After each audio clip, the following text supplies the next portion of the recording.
Thank you all for being here. And I've heard that I think maybe a long time ago you had a pastor who did sermon talkbacks, so maybe this feels a little bit like that.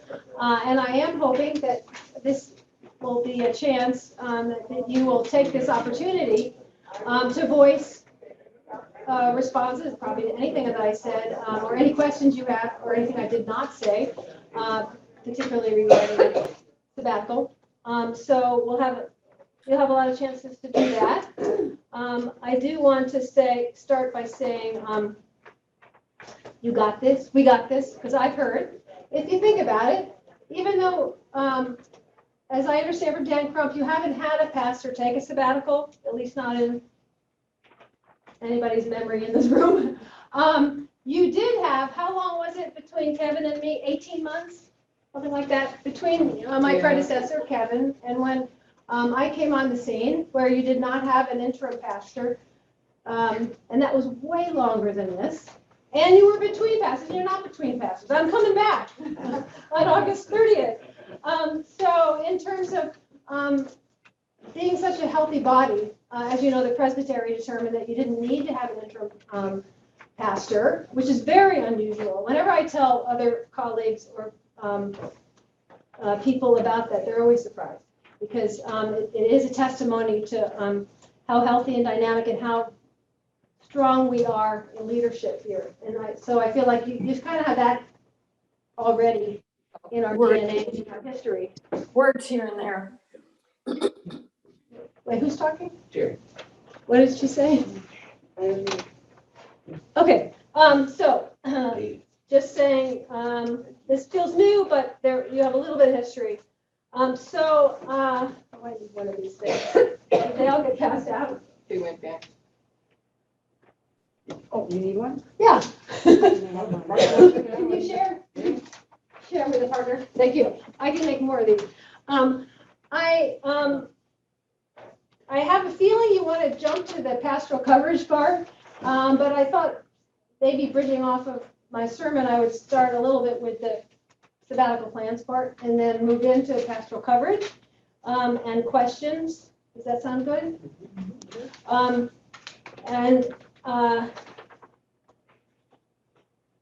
me see how to dig in. I did want to just building a little bit on discussion about Sabbath. Share with you. I don't think this is news, but if you think that in general, people these days have trouble with Sabbath. Pastors are among the worst because Sabbath is our work day, and we have a call where there are not specific boundaries regarding time or role with other people, and so there is kind of a special challenge. So actually back, I think it was at least 15 years ago, I participated in something that was funded by the Lilly Foundation called the Sabbath Renewal Project. I don't know whether this presbytery got involved in that at all, but they drew on churches across the country, Presbyterian, and brought together pastors, and we had weekly, led by a therapist, sessions, or maybe it was every month, I don't know. But we also went to Princeton twice, all trying to learn how to really practice Sabbath, both as pastors and as a congregation, because it is definitely swimming upstream in this culture. And also to kind of rethink, maybe we're not talking specifically about 24 hours once a week, but what does that mean for us now? Two things that I remember from that I'm going to share, and then I'll move on. One is that how, as I said in my sermon, how are you? I'm busy. That we blithely disregard Sabbath, right? But do we say, oh, I killed someone today? That's one of the 10 Commandments. Or I stole something today. No.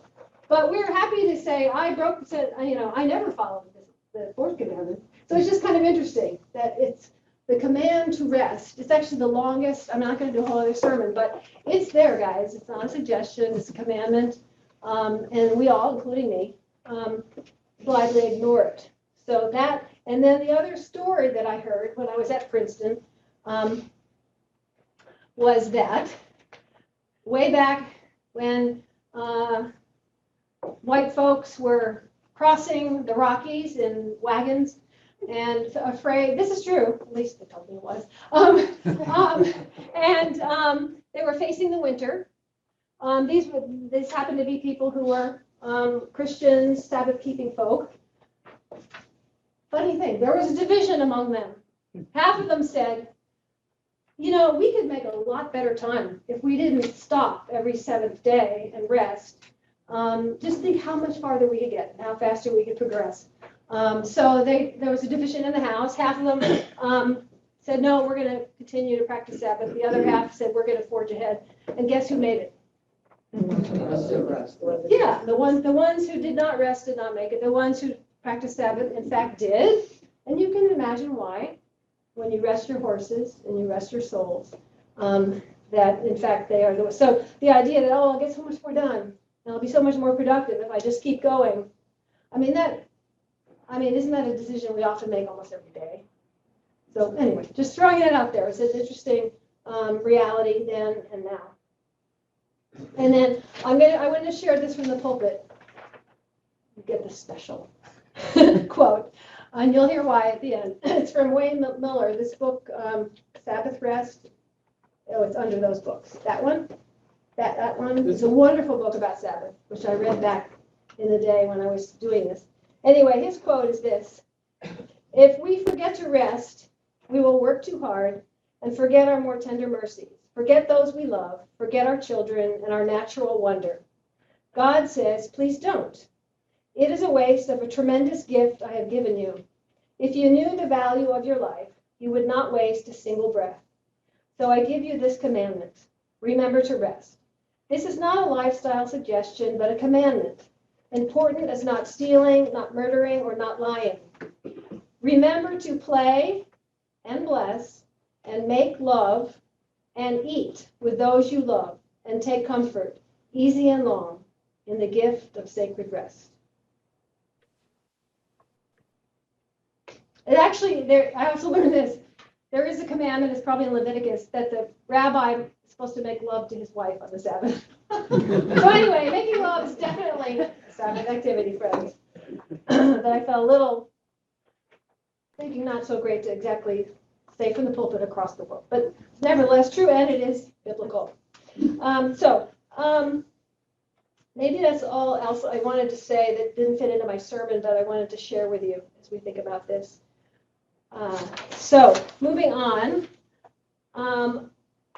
if you look at the itinerary, the history, it's sort of the back, but we'll go with that and then we'll go to the front. This just shows you a little more specifically, although it's an outline, things may change. We do have an Airbnb booked, though, in Edinburgh for basically the month of June that will kick us off. And this kind of explains what we're thinking about doing there.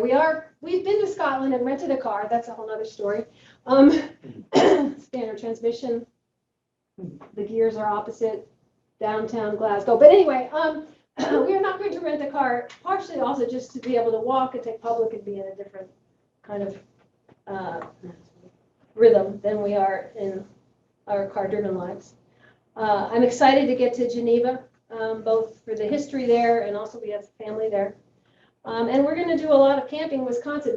I've been given some great resources. This one, have you guys ever seen this? Mark Nelson gave us this book.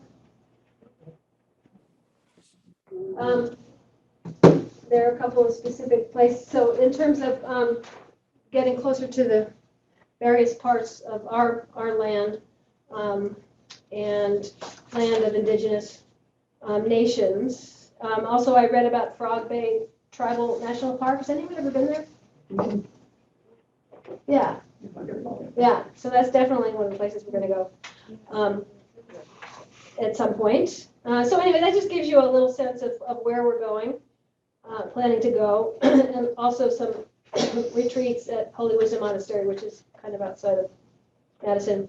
And then I also thought you might be interested to see some of the books I'm thinking about reading, and in case you might want to read some of them too, or just get a sense of where my mind will be. So any other questions just about that stuff before we move over to, this doesn't have to be linear, but we can make the shift and start talking about our preaching schedule and coverage. I'm excited to get to that. Yes. There's a book I just became familiar with, and maybe everybody has heard of it. The Mead Wildlife Area has a book club. It's on Native American spirituality. Oh, And the name of the book is Braiding Braiding Sweetgrass. Sweetgrass, I read, yeah, we read it. Okay, I didn't so everybody I thought of putting that I'm on a the little list, slow. but because that was my first book to read. You're not slow, it's not on the list. But our book club read it, and when I was talking to my sister about this maybe 10 months ago, she said, you have to read Braiding Sweetgrass. Yeah. Yeah, and you're gonna actually hear a little bit from that Earth Care Sunday. Next Sunday, we're gonna do a little bit of that pledge of gratitude piece. So, Sure. but yeah, no, that's, Awesome. that would actually be a great book to start with for anybody who doesn't know it. Well, I want to thank Dan Crump and Darlene Berry. They've worked hard, and I was also thinking you might be able to talk a little bit about the people that you know that we have on our list here. If you turn it over and look at our preaching schedule, I'll back up and say my last Sunday in the pulpit before sabbatical is May 28th, which happens to be Pentecost. And hopefully the plan by that time is to have all our church officers ordained, and installed. And we're also going to try to do this spring new member class because we have several people that are interested. So get all that done and maybe receive them on the 28th. And we'll have some sort of little bit of liturgy prayer of sending for me. And so off we go. And then June 4th, we're going to start with Mark Borkhardt, back by popular demand. He preached last year on Earth Care Sunday and is excited to come back. And then maybe you could say something about Rosangela. Yeah, I spent a lot of time in the Presbytery the last 2 years, and probably cost some involvement locally. So this is kind of payoff for that sacrifice, if you will. There was if I may, I'd like to bring in Pastor Carrie. First, well, I was just going chronologically, but you can do however you want. Yeah. Both of them at the Sure, same time. sure, go ahead. So they're kind of bracketing Yeah. our summer. We wanted to get these two in particular close to kind of the regular year. Yeah, the on one end. beginning and the end, so there would be greater attendance. Yeah. Yeah. But there was a bit of a kerfuffle at one of our Presbyterian meetings about the budget. An unworn concern, not unwarranted. Just 1 second, Dan, can you guys hear Dan? Can Can you hear Dan Crum? Because No. maybe he should be closer. Yeah. No. Can you hear me okay? Yes. Oh, why don't you come? Well, there was a concern with several of the ecumenical partners that the Presbytery contributes to. One of them was the Samaritan Counseling Center, and the other one was the Wisconsin Council of Churches. And so we brought these people in to talk to the Leadership Council and to make presentations and then present those presentations to the Presbytery at large. And over the course of that interview process, discovering that Pastor Carey and Rosangela both present themselves available for pulpit supply, and they're two examples of our ecumenical partners with the Presbytery, and they do wonderful work, and they've got some extensive Forum for All materials. Well, yeah, actually, do you remember, I didn't bring it, because the Linda Mitchman from Outreach has been working, because the first one, Rosangela, Oh, yeah. obviously her Yeah. area of concentration is mental health. And so she gave us 2 or 3 choices, and I don't remember exactly. They both sounded interesting. One sounded more like a sermon, so that was going to go there. And The then other sound the more second one sounded more like a class Yeah. having to do with mental health Yeah. issues And it's really exciting with and the resources. Yeah. the counseling center Yeah. really folds into some of the work that the outreach committee is doing on mental health. And Rosalangela specifically works with congregations and pastors from a mental health and from a spiritual perspective. So it's going to be a very interesting presentation, I think. And Pastor Carrie Parker is involved in getting all the churches in the state of Wisconsin to work together for common good and common goals. And of course, we know that the Wisconsin Council of Churches helped us enormously during COVID. Yeah. So those will be very interesting. Yeah. So But- so anyway, those were two that our little team came up with. I mean, part of the excitement for you guys, I mean, I appreciate that. I think usually you appreciate my preaching, but you've been hearing me for 5 years, and there's only so many things I'm going to come up with. And so you're going to get to hear new voices that you haven't heard before. And so that is truly a wonderful opportunity. And I'm glad that they will be recorded. I probably won't listen to them during my sabbatical, but we'll look forward in the future. And then to get to have Mary Pohl come back. Many of you know her. Good friend of Jerry Toyama's. And so I think she's going to stay with Mary when she comes. I think she lives in Minneapolis now. And then Dave Colby, I can't remember. We don't know what he's going to talk about, do we? We threw out some ideas for him. Perhaps the amendments, the GA General Assembly amendments that are coming down, and maybe going over that process. He was also very instrumental in the denomination becoming open and affirming. Yeah. So he if that was something that we could just, I don't know how much we want to use the movements, or if anybody wants to. And if you have ideas, you can let me know or Dan know, because I think Dave is flexible. Yeah. But yes, he is, he was, as they say, in the room where it happens in terms of making this huge change. As you know, the Methodist Church is splitting over it right now.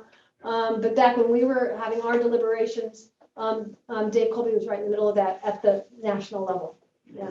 One of the other interesting things, conversations I've had with him in terms of how the local churches come together in the presbytery and then encounter kind of agendas that are coming down from General Assembly and Synod. How do you get those things to talk appropriately to each other and bring everybody on board for the common good? And that could be an interesting. Yeah, I mean, we say and we believe that we are reformed and always being reformed, but okay, how do you do that? Yeah. Well, Dave can open a window into that. And then we have Christina's going to actually preach on April 30th. I'm going to be gone for the last Sunday in April, so you'll get to hear her for the first time then. But she'll also be preaching for us in July. And then, like I said, we get our familiar favorites. Roger will preach once, Janet Wolf will preach once, and preside over communion. Dan Crump will also preach. And then we've got the youth group mission trip. And of course, somehow I jumped over, brand new voice, David Lautenschlager, there we go. Do you want to say a word about him and his preaching? How he became a preacher? Sure. I don't know how I became a preacher. He certainly didn't get it from me. But you guys, I watched his sermon he did on a similar text to mine, and I'm telling you now, he looks and sounds like Bruce, like maybe 20 years ago. Unfortunate for him. Dave has been an approved substitute pastor, been in the Oklahoma City area for several years now. We've heard him a few times. If anybody wants to see an example of a sermon he gave, he did one several weeks ago. I can get you to a website. That's actually the congregation that's listed as. Yeah, I did list it on the sheet. But He's not in Oh, is Colony that the wrong one? Presbyterian. He's in Santa Fe Presbyterian Church in Edmond. I wondered, did he used to be at that one? Because I Googled him and that's what came No, up. he has done a Oh, number of okay. services there because they had Okay, a period of time they didn't have a pastor. And he did some interim. But I've been impressed with him. If you want, Dan, if you want to talk to him about ideas for, I can get you some, a way to get a hold of him Contact and can information. discuss that with him or whatever. But, I've been impressed with what he's done. He's done very oh, well. yeah. But I don't know where he gets it. Must be from his mother. So that'll be fun. And as we told Pastor Laurie, if you would have told us when he was in high school and in college that this is what he's gonna do, we said, This just happens to be the weekend he's coming up to visit with, he's bringing the family, so we'll have a few extra people in church. Yeah, that'll be fun. Boy. That'll be a good day. I get to meet. Smack in the middle of the summer, don't miss it, July 23rd. So it's Santa Fe, sorry about that. Yeah, Santa Fe in Edmond is his congregation that he and Kelly are part of. It's Edmund.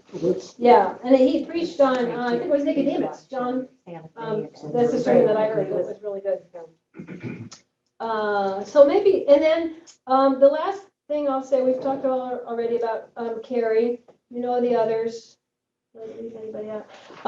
Then some wisdom that I gleaned from material about sabbaticals, and the reentry is that if you can, it's a really great idea first Sunday back not to be in the pulpit, to sit in the pew. You all might or might not remember, I did that the Sunday before I began.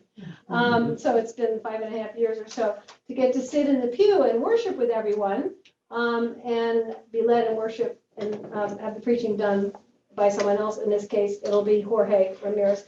That happens to be Labor Day weekend, and I talked with Christy. We're going to have a bike ride again. So Bob and I will definitely be on that bike ride. It'll be fun to have a picnic after church and reconnect with people and not have to worry about preaching until the 10th. So I'll be back in the pulpit when we do start up on the 10th. So that's the preaching. But you all know there's a lot more to it, even more to just putting a bulletin. No, just about it. Putting together a whole worship service, especially with guest preachers. And so there are a few things that we have put in place. I also would love to hear any questions because you might think of something we haven't thought of. But the Personnel Committee and the session has approved increasing Carmen's commitment by 10 hours per week and her pay, so that she will take on some extra duties just for those 3 months. And I told her to take a vacation as soon as she can after I come back, because she's also taking them to doing mission trip and vacation Bible school, her normal stuff. But she will be the sort of the on-staff glue that holds things together. I mean, we're setting everything in place, but she's the one that will that you would ask if you had questions pastorally, and we'll get to that. But just also in terms of organization. Now, of course, in the summer, hopefully things usually calm down a little bit, so there shouldn't be quite as much. There's really not as much going on programmatically or liturgically, but we're not hiring an extra, let's say, part-time pastor person. Carmen is going to step into that role. She'll do an amazing job. And on that note, for pastoral care, as you see here, we've come up with the idea of a team. Colin has agreed to be as part of that team. So we have Colin Webster, we have Janet, as you know, who always covers for me when I'm on vacation, and Carmen. And so our idea, depending on what the issue is, that to call Carmen, and then she'll figure out, oh, maybe this would be a good one for Janet to take, or for Colin, or for her to help with. So that's kind of our idea on pastoral care. And then I've asked Janet to help with the put all these bulletins together. I mean, of course, Pam is the one that will produce them. But in terms of pulling together prayers and all that kind of stuff, that it just doesn't fall out of the sky. Janet's going to help with that, especially with guest preachers who are preaching on who knows what. She will find out what that is and try to put it together. Now, there'll probably be some people like Dan Oh, who right. will do their own bulletin. Right, people that do their own bulletin. Yeah, so you won't have to do it and Mary Pohl will probably do her own bulletins. But like these people, outside people, Yeah, the guest preachers don't usually expect to have to do that. so yeah, whoever doesn't Yeah. want to do it. And then Lisa Carroll, who has been, since Carolyn Opitz retired from her long stint as the home communion person and coordinator. We've had this team of 3 with Christy, Lisa, and Jerry rotating on a 3-month rotation with me to take home communion once a month. Lisa Carroll is going to head that up for 3 months and organize it. I mean, they're still going to be a part of it. And then Jan Klaus is going to come in and help because it works better to have 2 people. So well, we think we have that covered. Are they authorized to do it without a pastor with them? Well, yeah, I mean, the way I understand our polity, that ruling elders can do it. I mean, it didn't used to be. It's another thing that changed. Well, Carolyn did it for years. So. Right, right. I know, so I figure that's not new here. I mean, she used to do it on her own with Helen Lorenz for a long time, yeah. And of course, I mean, building stuff, people don't call me anyway, they call Gil. That will continue, thanks be to God, Gil or Don Zeiss. We'll cover those things. Trying to think what else. Thankfully, and this isn't something I usually cover anyway, but just to let you know that just this week, Lisa Carroll has agreed to coordinate summer special music. Yay. Well, I mean, she's going to be playing most of the time, and she realized having another person involved might actually be more work. Anyway. I wrote down a list. Yeah. She's got all but 3 of the Sundays that she can play for. Wow. Yeah, in terms of she covering, because Dan is taking both months, and Dan's like, okay, I'm taking a sabbatical too. He normally does to be with his family in the summer. But Lisa, this will be her 2nd summer. Last summer, she coordinated special music. So that will be in good hands there too. Other questions or thoughts about coverage? This is a great time. We're still figuring out what to do. So We were talking about funerals the other day. yeah. No, my thought on funerals was that if someone dies and the family wants to have the funeral right away, that Janet can do it. Or they can, especially with pandemic, we also learned that you can wait.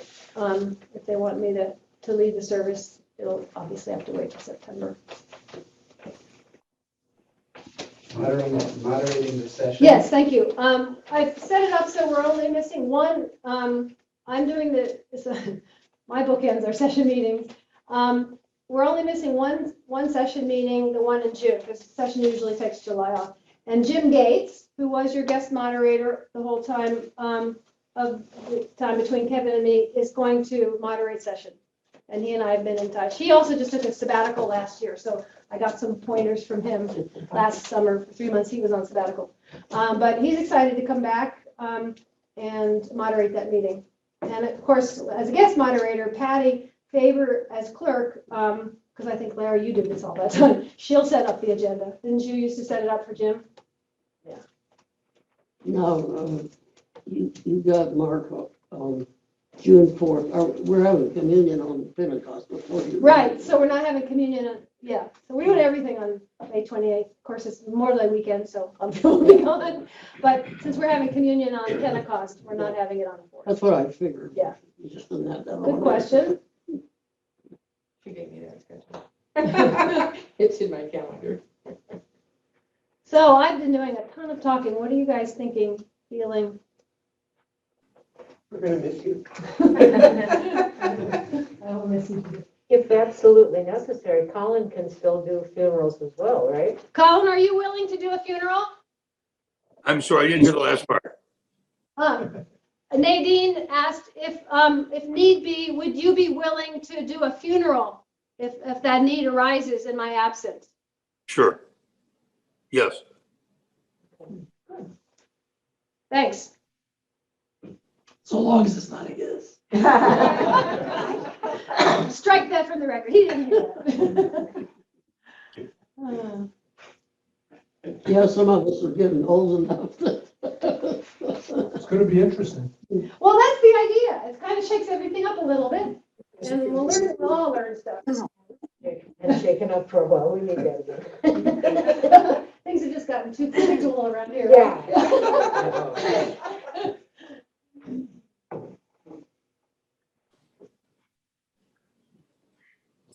Go ahead, Dan. Yeah, the word predictable, we struggle to find a common vision and common good together. But there's also that kind of prophetic voice from the outside. And our church is kind of, for whatever reason, in the past years and the past several pastors, has been able to hit that reset of about every 5 years or so. And this is kind of like that, where it gives the church a chance to identify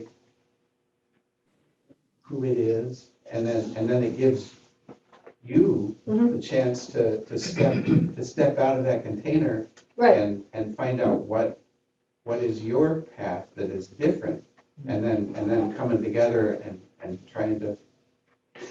Well, to think over just to think over our 5 years together, what we've learned and, where we're going next. Yeah. Kind of refreshing that effort to create a common good, which you can't do unless there are multiple paths to bring together.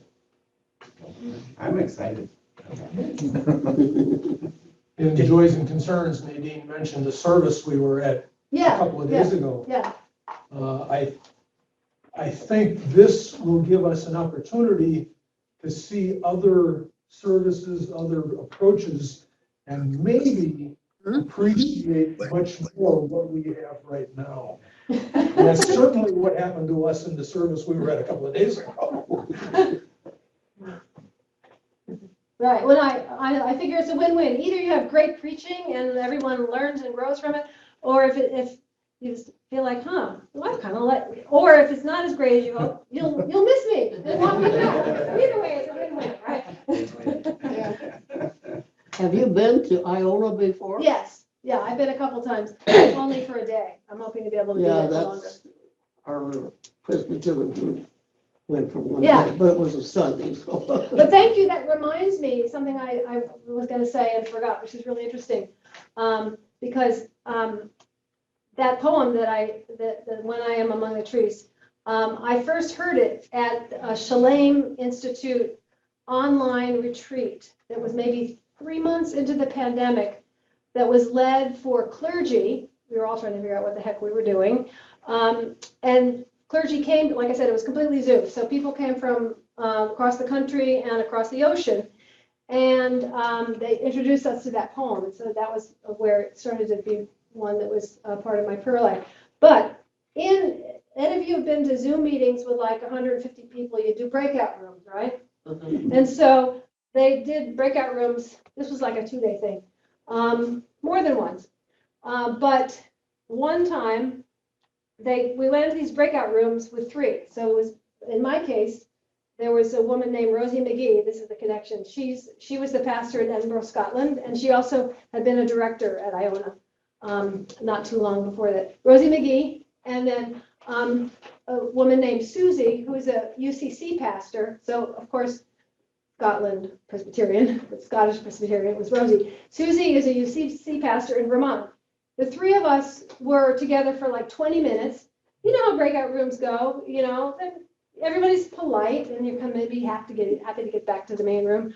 Well, we just clicked. I think we got to be with each other one more time in that retreat, and that formed a bond. We get together by Zoom about every 2 months and just share all our stuff.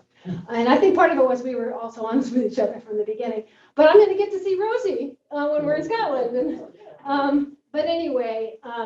Get to meet her in person. Yeah, after whatever, 2-3 years of just Zooming together. So I'm very excited about that. Of course, it's fun to have a local person. And also someone that has a very strong connection. What involvement does Bob have, like the traveling, the questioning, that kind of thing? But like when you get to Iola, is that kind of a husband-wife type? I don't know. Well, I mean, we're going to do everything together. So he's super excited, as I am. Yeah. So yeah, I mean, I don't have an organized retreat, let's say, that I'm going to go on. So he's, we're going to hang together. He'll do his stuff, I'll do mine, and also he's working on a 3rd book, so he's going to have that to work on as well. Yeah. This is a good time for him to just Yeah, center them. yeah. And also my sister, my older sister Wendy, who lives in California, she's gonna come out, because we got this Airbnb with 3 bedrooms thinking our kids, could come. Well, that was before they thought they had really little children, but not so little that they're free on the plane. It's like, I'm gonna spend $1,500 or $2,000 for kids that are gonna barely figure out their jet lag before we go home again. It's like, this is not the time of life, you guys know. So anyway, they're not coming, but we have this space. So my sister is gonna come out for about 10 days and hang with us. So it'll be fun, because she lives in California. So, and that's part of the idea of Sabbatical. When we go out to Washington, there's a family reunion, and we're gonna get to see some friends out in Washington State that we never have time to see. Actually, a couple that got married a week after we did, back in 1980, and she's an ordained pastor, and actually, it was, she had an important piece in the trail that led to my ordination, and we haven't seen each other for years, so those kind of connections we're excited about. And the other thing was, that I forgot to mention, is an invitation that I alluded only briefly to forming a group to help with this project that may eventuate into a chance to get to know who the First Nations people were and who are still living around here, and to work toward a deliberate and meaningful land acknowledgement that we might do sort of around Thanksgiving time, who knows? But anyway, if anyone's interested in the study and discussion around that, let me know. We've talked about it at Outreach, and it's one of the things that, one of the projects that that we're drawn to. But this gives me a special opportunity, because there's a lot of learning for me and others. Mark Burkhart, and I think some of you were part of this, you were, when the pipeline people came, because of our work, he said that we're regarded, with warmth and respect and gratitude because of what that happened maybe in 2016. I know it was a little bit before I came here, where we hosted, there were like horses in the parking lot or something. But anyway, he's got some names and connections for me to reach out to that community, that he's like, you have something to start from for us as a church because of what we did back then with them. But anyway, if you're interested in that, let me know. We love to form teams. David? I have a question. So after being away for 3 months and learning all these new things and having your perspective enlarged in some way, perhaps, are you open to the possibility you might decide not to come back? No.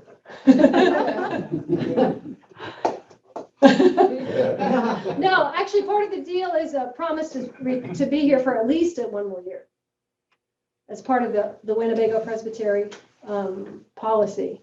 All right. Yeah. So I'm coming back. Sorry. You have to be open to the possibility Yeah, yeah. God might say, hey, hold, there's Philadelphia or something. Right. All right, never mind.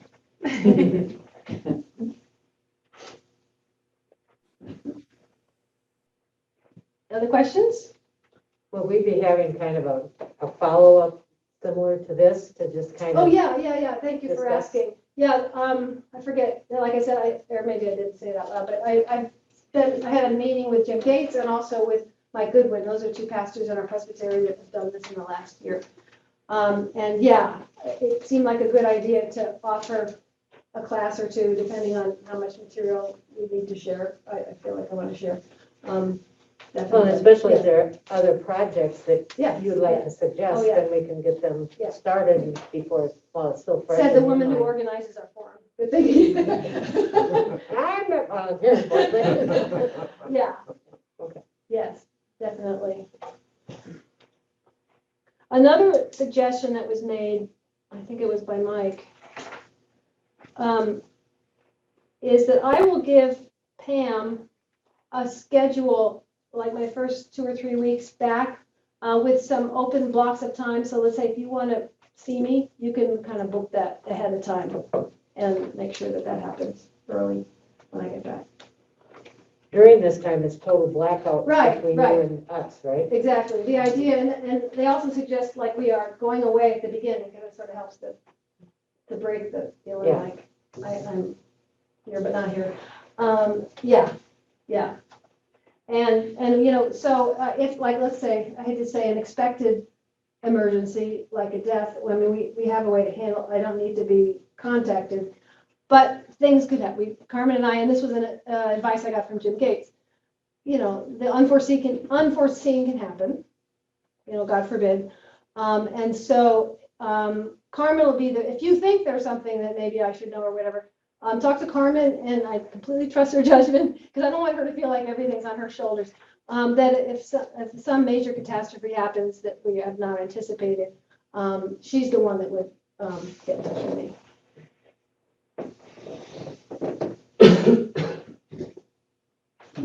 Is somebody going to be either covering your email, or are you, in addition, are you going to put an out of office? Yeah, I was planning to put an out of office thing on there.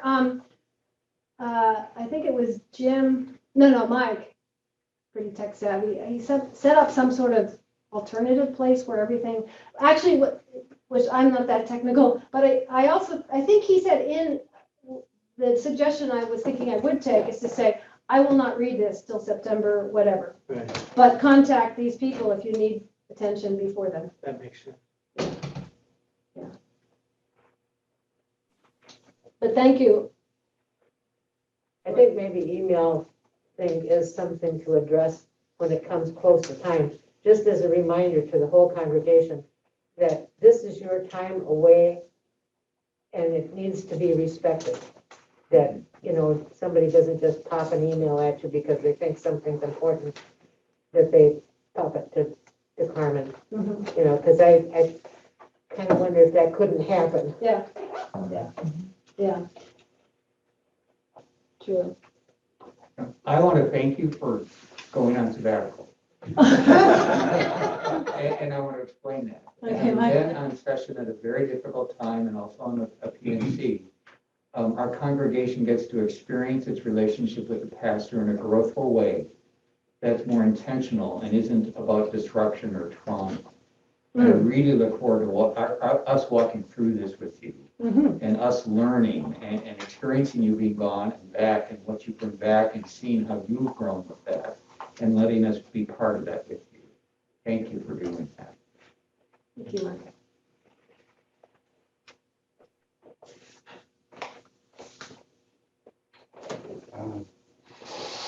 Emphasizing that total blackout, a complete break with lines of communication. What about Bob? But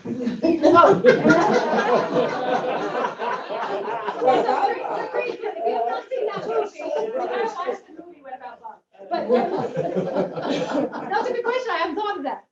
Yeah, because he's got friends here. Yeah. I don't know. Good question. I think about Try to it. email him and see what response he gets. That was the comment always in the movie was, what about?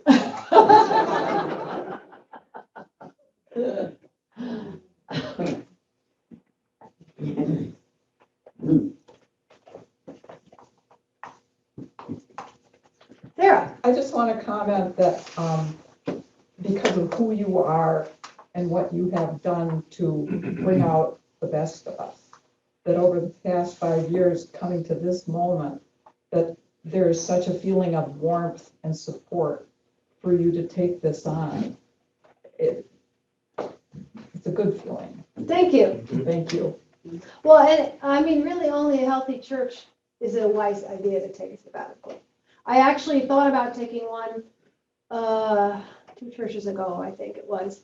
But I realized that church was not in a place where I could go, and I did not. So it is a compliment all the way around. Yeah.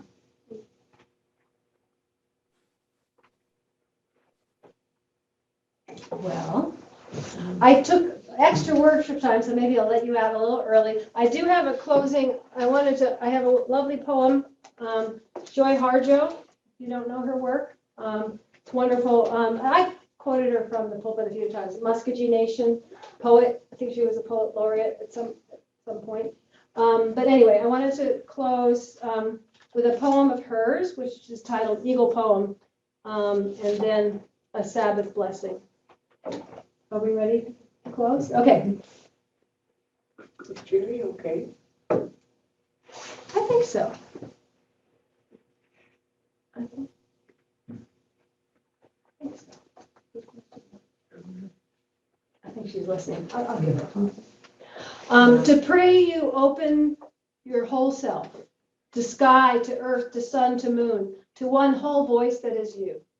And know there is more that you can't see, can't hear, can't know, except in moments steadily growing, and in languages that aren't always sound, but other circles of motion.